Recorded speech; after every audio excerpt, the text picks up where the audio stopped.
One Apple CarPlay smartphone can be connected, either by USB cable or in wireless mode. First, activate your iPhone's Siri function. Your iPhone's wireless connection can be initialized from the device menu. First, activate the CarPlay function in the Settings Bluetooth menu of your phone. In the Bluetooth menu, click on the I next to the relevant vehicle and activate CarPlay. Press on the Settings application. In the list, select the Connectivity tab. Select Devices to display the device you wish to connect to Apple CarPlay.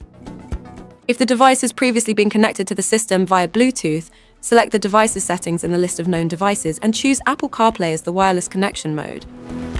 If the device has never been connected to the system, proceed with pairing. The system will detect if the smartphone is compatible with Apple CarPlay and offer to connect to it after pairing. For the smartphone to be automatically connected thereafter, you must activate your device's Bluetooth. As soon as the connection is established, press this button to display the Apple CarPlay interface.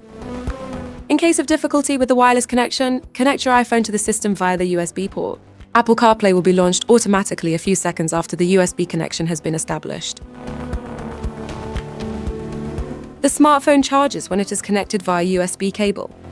The cable connection allows you to avoid any disconnections, especially when going through a toll booth. To launch the smartphone's voice commands, long press the command button on the steering wheel.